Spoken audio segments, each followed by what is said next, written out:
Hi, welcome to my channel. All updates for you. First time சேனலுக்கு வரவங்க மறக்காம subscribe பண்ணிக்கோங்க. இந்த வீடியோவில் அண்ணாமலை யூனிவர்சிட்டி டிஸ்டன்ஸ் எஜுகேஷன் பற்றின அப்டேட் தான் பார்க்க போகிறோம்.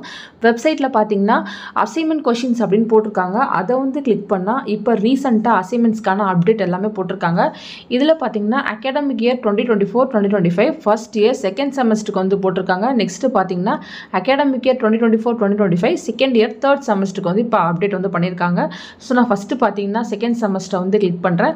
ஸோ இதில் பார்த்தீங்கன்னா MBA English medium, MBA Tamil medium, MA economics, MA chemistry, MSc botany, MSc applied psychology, MFA மியூசிக்கில் பார்த்தீங்கன்னா ஓக்கல், வீணை, வயலின், பரதநாட்டியம் எல்லாமே இங்கிலீஷ் மீடியம் தமிழ் மீடியமுக்கு வந்து இப்போ அசைன்மெண்ட் டாபிக்ஸ் எல்லாமே போட்டிருக்காங்க. நெக்ஸ்ட்டு பார்த்தீங்கன்னா தேர்ட் செமஸ்டர் வந்து கிளிக் பண்ணி பார்க்கலாம். இதுலேயும் பார்த்தீங்கன்னா MBA, MA economics, MA chemistry, MSc botany, MSc applied psychology, MFA மியூசிக்கில் ஓக்கல், வீணை, வயலின், பரதநாட்டியமுக்கு வந்து அப்டேட் பண்ணியிருக்காங்க.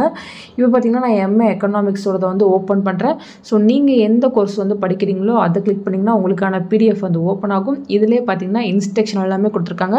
சேம் லாஸ்ட் டைம் அசைன்மெண்ட்டுக்கு என்ன இன்ஸ்ட்ரக்ஷன் கொடுத்தாங்களோ அதே தான் இப்போயுமே வந்து கொடுத்துருக்காங்க. ஸோ இது தேர்ட் செமஸ்டருக்கானது. ஸோ நீங்கள் பார்த்தீங்கன்னா கண்டிப்பாக எல்லா கோர்ஸுக்குமே வந்து அசைன்மெண்ட் வந்து சப்மிட் பண்ணணும்னு சொல்லியிருக்காங்க. ஸோ அசைன்மெண்ட் டாபிக்ஸ் வெப்சைட்லேருந்து எடுத்துக்கலாம்னு சொல்லியிருக்காங்க.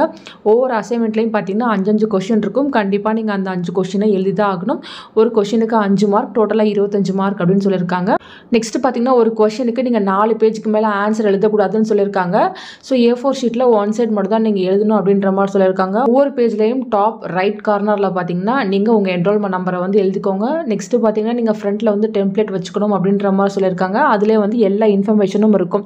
நீங்கள் உங்கள் நேம் என்ன, நீங்கள் என்ன படிக்கிறீங்க, இது என்ன அசைன்மெண்ட் டாபிக்ஸ், எல்லா இன்ஃபர்மேஷனும் இருக்க மாதிரி நீங்கள் எழுதிக்கோங்க. நெக்ஸ்ட்டு பார்த்தீங்கன்னா நீங்கள் ஹேண்ட் ரிட்டனில் தான் எழுதணும். பிரிண்டட் இது போலலாம் எதுவுமே இருக்கக்கூடாதுன்னு சொல்லியிருக்காங்க. நெக்ஸ்ட்டு பார்த்தீங்கன்னா எல்லா அசைன்மெண்ட்டுமே வந்து எழுதி ஒரே என்வலப் கவருக்குள்ளே போட்டு நீங்கள் யூனிவர்சிட்டிக்கு வந்து அனுப்பணும். பார்ஷியலாக வந்து அனுப்பக்கூடாதுன்னு சொல்லியிருக்காங்க. ஸோ நீங்கள் அந்த போஸ்டல் கவர் ஃப்ரண்ட்டில் பார்த்தீங்கன்னா அசைன்மெண்ட்ஸ் தேர்ட் செமஸ்டர் அப்படின்னு போட்டு உங்கள் ப்ரோக்ராம் நேம் வந்து போடணும்னு சொல்லியிருக்காங்க. ஸோ அப்போ தான் வந்து அதை பார்த்ததுமே வந்து கரெக்டான டிபார்ட்மெண்ட்டுக்கு வந்து அது போகும். அதுக்காக தான் சொல்கிறாங்க. நீங்கள் சப்மிட் பண்ணுறதுக்கு லாஸ்ட் டேட் பார்த்தீங்கன்னா 1/11/2024 நவம்பர் 1 வரை டைம் கொடுத்துருக்காங்க. வித் ஃபைன் 300 பார்த்தீங்கன்னா நவம்பர் 15 வரை டைம் கொடுத்துருக்காங்க. ஸோ பார்த்துக்கோங்க, டைம் நிறையாவே இருக்குது.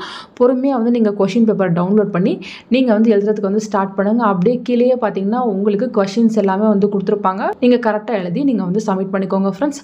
ஃபர்தராக உங்களுக்கு வேறு ஏதாச்சும் அப்டேட் கிடைச்சாலும் கண்டிப்பாக வீடியோ போட்டு சொல்கிறேன். தேங்க்யூ ஃபார் வாட்சிங்.